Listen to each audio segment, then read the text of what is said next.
Welcome back to Teach English Now. In our last video, we met Coach Hare, a legendary reading coach that teaches in a particular way. That way in the real world is called extensive reading. And we wanted to spend a little time going over some of the basic concepts and techniques that our modern teacher uses in order to engage students in extensive reading practice. First of all, as you may have noticed from the last video, extensive reading has at least two purposes: to help learners enjoy reading, and to give learners a healthy amount of exposure.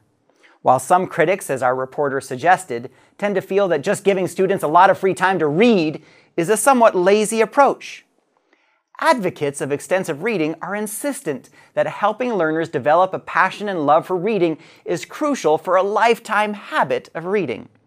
Furthermore, these advocates rightly suggest that those who read entire books are at a decidedly large advantage to those who might read small paragraphs, since extensive readers will be exposed to thousands of vocabulary words that other readers simply do not encounter through the small vocabulary lists found in a language classroom. Consider, for example, that studying 20 words a week for 36 weeks, an average school year, for 12 years, still only equals about 8,640 words. And yet good readers often know 7 times that. How do they do it? Proponents would say it isn't done in a classroom. It is done through extensive reading.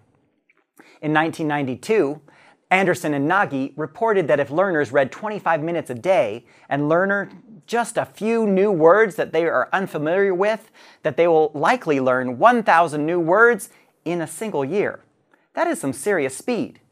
And remember, it isn't just new words that learners acquire when they read for pleasure, but learners also reinforce their knowledge of words they already know, build their world knowledge and discourse knowledge, and gain insights into interesting stories and ideas.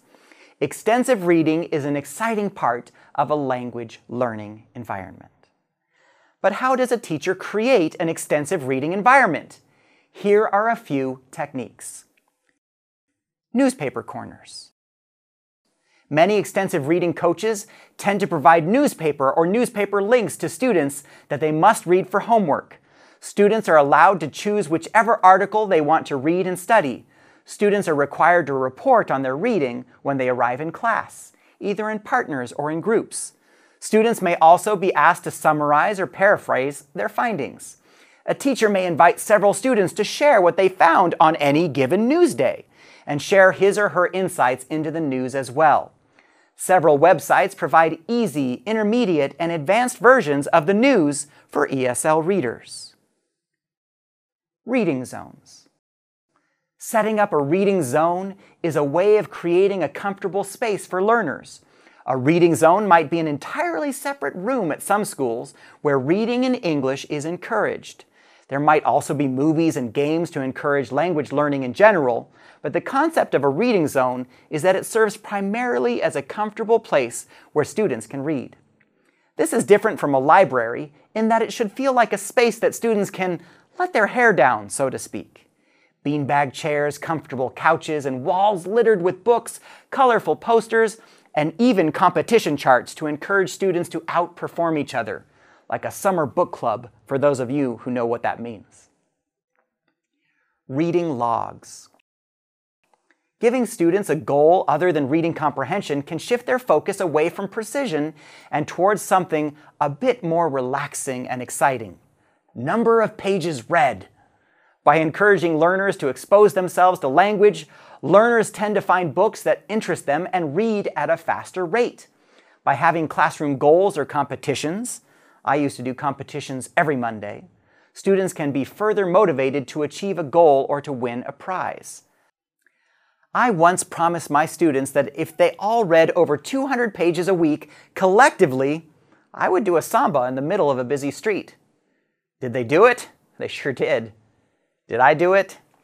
Absolutely. Evaluative exercises. One of the most difficult parts of extensive reading is that learners are basically on their own and choosing material that they want to focus on. So how do you test student knowledge? How do you assess if they have actually done what you have asked them to do?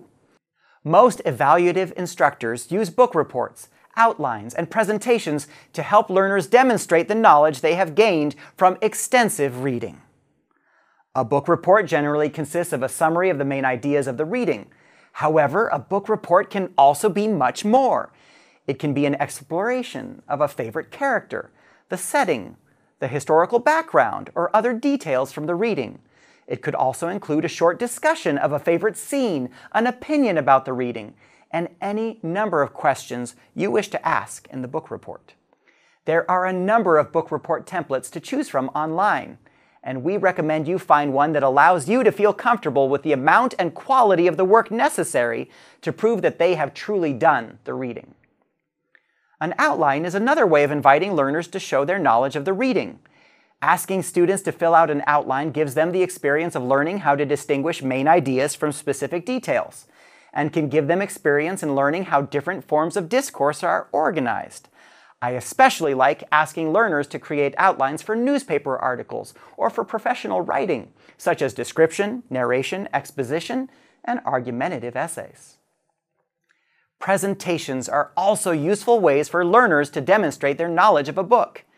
Asking learners to carefully consider a certain number of categories will ensure that students do not simply plagiarize a source, which some students will do by copying a summary found on a web. The inclusion of categories such as top 10 new vocabulary words or top 10 reasons I love or hate this book is a good way to ensure that students give information that is not easily copied. In conclusion, extensive reading strategies are great ways to help learners to get passionate about reading. This is truly a student-centered approach in that the students are put in charge of their own learning and given opportunities to explore. But you might be asking, can learners actually find readings that are appropriate for them in another language? This is where your expertise at finding materials that might meet their needs is so crucial. Did you notice that Mr. Hare has experience with knowing what books might be at the right level for each student? In other words, you may need to balance student autonomy and their desire for authentic readings with the readability of the text. Is the book too hard for a student? Well, here is a quick rule of thumb for testing readability. While they read a single page, have students hold up a finger for each word that they do not know. If they hold up more than 5 fingers for children or 10 fingers for adults, the reading is probably too hard.